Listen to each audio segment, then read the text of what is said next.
വിശുദ്ധ ഖുർആനിൻ്റെ അവതരണം ആരംഭിച്ച മാസം എന്നുള്ളതാണ് റമദാനിൻ്റെ സവിശേഷതയായി ഖുർആൻ പറയുന്നത്. റമദാൻ സ്വയം സവിശേഷതയുള്ള ഒരു മാസമല്ല. ഒരു ദിവസത്തിനും സ്വയം ഒരു സവിശേഷതയുമില്ല.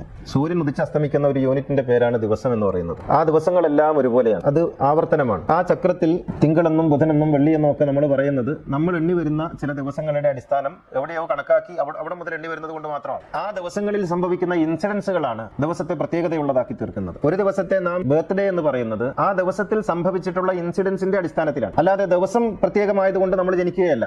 ജനിച്ചത് കൊണ്ട് ദിവസം പ്രത്യേകമാവുകയാണ് ചെയ്യുന്നത്. റമദാൻ എന്ന മാസം സാധാരണ മാസമാണ്. റജബ് പോലെ, മുഹറം പോലെ, സഫർ പോലെ സാധാരണ മാസം. ആ മാസത്തിലാണ് ഖുർആൻ അവതരിച്ചത്. ഷഹ്റു റമദാനില്ലദീ ഉൻസില ഫീഹിൽ ഖുർആൻ. ഖുർആനാണ് റമദാനിന്റെ മഹത്വത്തിന്റെ ആധാരം. ഇത് മറന്ന് റമദാൻ എന്നത് സ്വയം മഹത്വമുള്ള എന്തോ എന്നാണെന്ന് തെറ്റിദ്ധരിപ്പിച്ച് മനുഷ്യരെ ചൂഷണം ചെയ്യുകയാണ് പുരോഹിതർ ചെയ്യുന്നത്.